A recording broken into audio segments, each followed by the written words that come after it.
নমস্কার বন্ধুরা, Dona village cooking ব্লগে আপনাদেরকে অনেক ভালোবাসা জানাই। আজকে আবার একটা নতুন ভিডিও নিয়ে চলে এসেছি।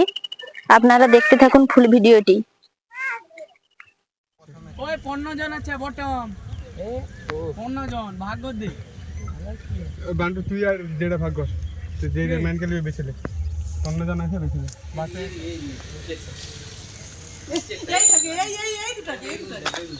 এই দুটাকে আচ্ছা ধরে সাথে তোর পরে কোনটা এখন কাড়িলা তো দেখবা পড়তে কি হবে। আই পালি আর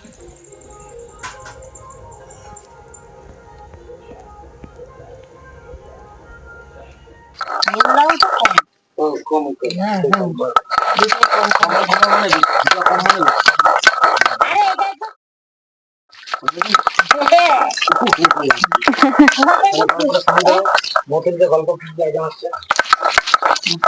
অনেক কিছু রসুন বাটা হয়েছিল।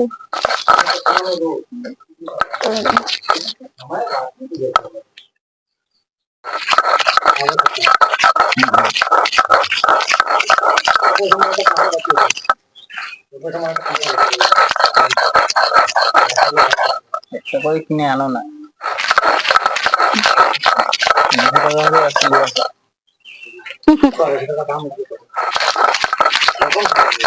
যখন খুশি আনো আনো।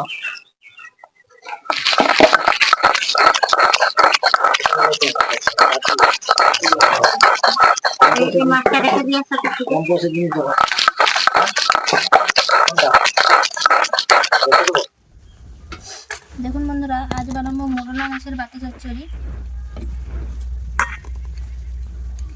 মোরলা মাছের সাইজগুলো দেখুন। মোরলা মাছের বাটি চচ্চড়ি বানানোর জন্য নিয়েছি এখানে আদা রসুন বাটা।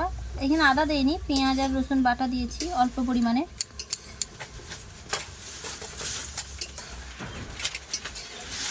দুটো চেরা কাঁচা লঙ্কা,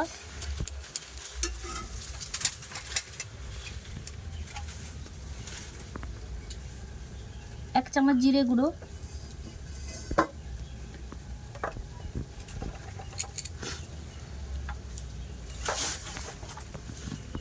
এই ছোট চামচে এক চামচ লঙ্কার গুঁড়ো,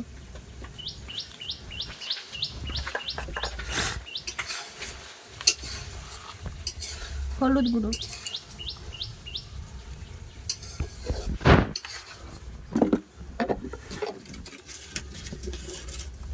পরিমাণ মতো লবণ,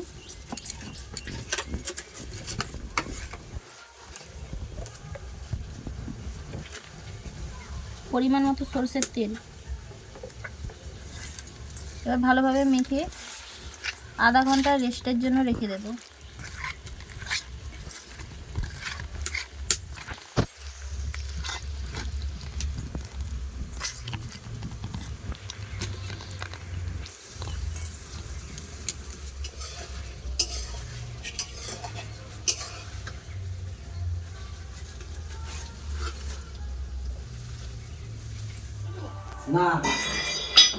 নমস্কার বন্ধুরা, ডোনা ভিলেজ কুকিং ব্লগে আপনাদেরকে আরও একবার ভালোবাসা জানাই।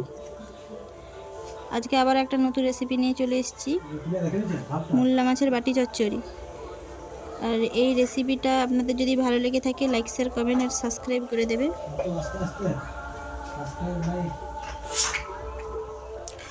বন্ধুরা, এখানে আমি একটা ডিশের জামবাটি নিয়ে নিচ্ছি।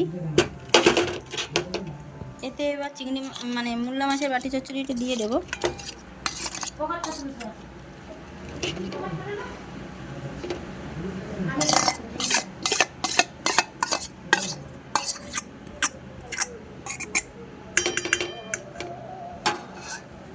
আমি কিছুটা পরিমাণ জল দিয়ে এই মশলা জলটা এর উপরে দিয়ে দিচ্ছি।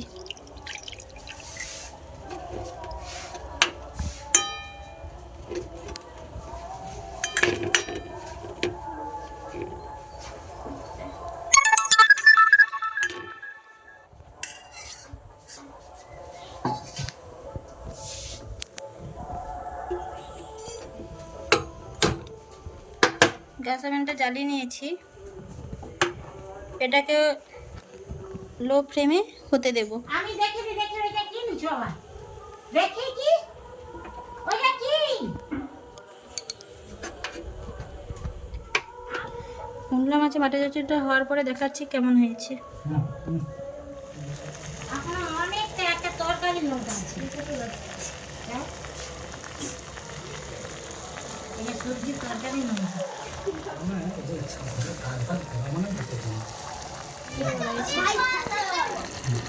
বন্ধুরা দেখুন মুরলা মাছের রেসিপিটা হয়ে গেছে আমার। এবার আমি গ্যাস ওভেনটা বন্ধ করে দেব। মুরলা মাছের বাটি চচ্চড়িটা কেমন হয়েছে আপনারা কমেন্ট করে জানাবেন, আর বাড়িতে একবার বানিয়ে খেয়ে দেখবেন।